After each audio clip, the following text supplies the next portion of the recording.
Hello friends, good morning सभी को। तो आज हम लोग इकोनॉमी से संबंधित हरित क्रांति और ऑपरेशन ब्लड दोनों को मिलाकर क्वेश्चन देखेंगे। टॉप 15 क्वेश्चन देखेंगे। यहाँ से एक क्वेश्चन 100% आएगा, तो आपको तैयार करना है। इससे पहले यदि आप चैनल पर नए तो प्लीज़ चैनल को सब्सक्राइब कर ले। और एक बात, नवरात्र चल रहा है, तो यदि आपको थोड़ा सा आवाज़ में प्रॉब्लम हो तो उसको मैनेज कर लीजिएगा, क्योंकि हर जगह रेडियो चल रहा है, हर जगह डीजे बज रहा है, तो थोड़ा सा प्रॉब्लम हो सकता है, तो उसके लिए सॉरी। तो चलिए पहले क्वेश्चन से स्टार्ट करते हैं। पहला क्वेश्चन क्या है आपका कि विश्व में हरित क्रांति के जनक कौन माने जाते हैं। तो हरित क्रांति के जनक कौन माने जाते हैं, इसका जो करेक्ट जवाब होगा वो होगा नॉर्मन बोरलॉग जी। तो विश्व में हरित क्रांति के जनक नॉर्मन बोरलॉग मानते हैं। और भारत में किसको माना जाता है, तो एम एस स्वामीनाथन को माना जाता है, तो इसको आपको ध्यान में रखना है। चलिए सेकंड क्वेश्चन देख लेते हैं। सेकंड क्वेश्चन आपका क्या है कि भारत में हरित क्रांति के जनक किसे माना जाता है। तो भारत में हरित क्रांति के जनक में माने जाते हैं, कौन माने जाते हैं, तो एम एस स्वामीनाथन जी माने जाते हैं। तो करेक्ट आंसर होगा क्या, option number A, M S Swaminathan. ध्यान में रखना। क्वेश्चन नंबर थर्ड है कि अमृत क्रांति किससे संबंधित है। इंपॉर्टेंट क्वेश्चन है। तो अमृत क्रांति किससे संबंधित है, तो नदी जोड़ो परियोजना से संबंधित है। तो करेक्ट आंसर होगा ऑप्शन नंबर सी, अंडा उत्पादन से रजत क्रांति है, तो इसको भी आपको ध्यान में रखना। सुनहरी क्रांति गोल्डन जो है जूट उत्पादन से है, तो इसको आपको सभी को ध्यान में रखना। और एवर ग्रीन जो क्रांति वो खाद्यान्न से संपूर्ण कृषि से संबंधित है, तो उसको भी आपको साथ में याद रखना है। क्वेश्चन नंबर 4 देख लेते हैं।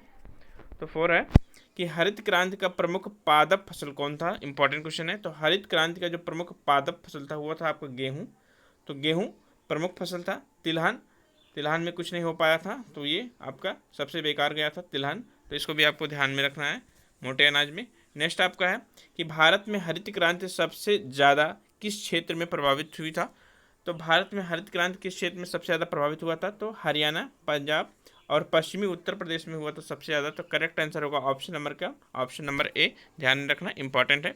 चलिए क्वेश्चन नंबर 6 देखते हैं कि काली क्रांति किससे संबंधित है। तो काली क्रांति किससे संबंधित है, तो काला काला क्या निकलता है, धुआं निकलता है कब, जब आप पेट्रोल फूंकते हैं गाड़ी में, तो पेट्रोलियम उत्पाद से है। इसको आप आसानी से याद कर सकते हैं।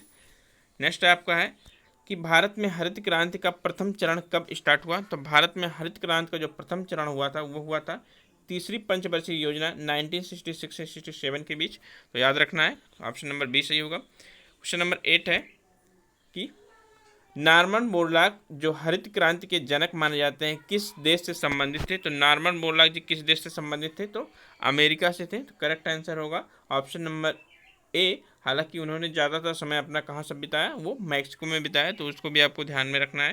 क्वेश्चन नंबर 9 है कि सर्वप्रथम हरित क्रांति शब्द किसने दिया। तो सर्वप्रथम हरित क्रांति शब्द किसने दिया था, तो विलियम गॉड जी ने दिया था। तो करेक्ट आंसर होगा ऑप्शन नंबर डी।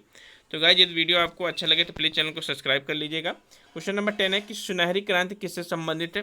तो सुनहरी क्रांति जिसे गोल्डन क्रांति कहा जाता है आपकी जूट उत्पादन से संबंधित है। तो करेक्ट आंसर होगा ऑप्शन नंबर कौन सा, ऑप्शन नंबर सी। ध्यान में रखना। क्वेश्चन नंबर 11 है कि ऑपरेशन ब्लड का प्रथम चरण कब प्रारंभ हुआ। तो ऑपरेशन ब्लड का जो प्रथम चरण स्टार्ट हुआ था वो कब हुआ था, तो 1970 में। तो 1970 से लेकर 1979 तक प्रथम चरण चला। सेकेंड चरण आपका 1981 से चला था।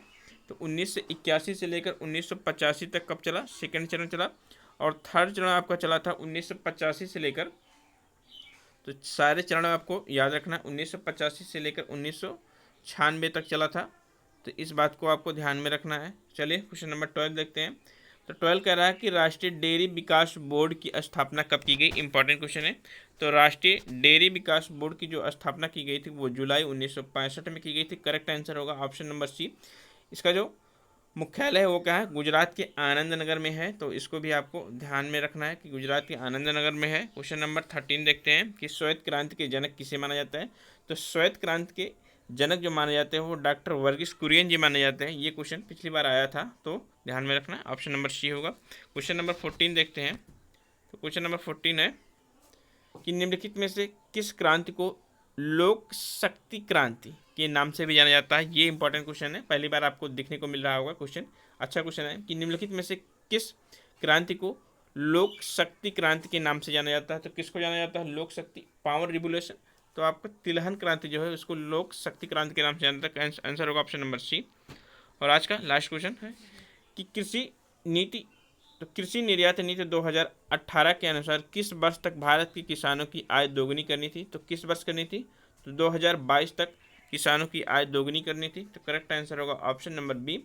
तो गाइस, ये वीडियो आपको अच्छा लगे तो प्लीज़ चैनल को सब्सक्राइब कर लें और आप पॉलिटी का मैराथन जाके चैनल पर देख सकते हैं। मैंने पूरा कंप्लीट सिर्फ 37 मिनट में 150 क्वेश्चन कराए हैं और आज से कल में आपको 150 क्वेश्चन और मिल जाएंगे। 37 ही मिनट में आपको आराम से पूरा तैयार हो जाएगा और आप आज ही दोपहर तक आपको मिलेगा हिस्ट्री का, एंशिएंट हिस्ट्री का लगभग 100 क्वेश्चन मिलेगा आपको।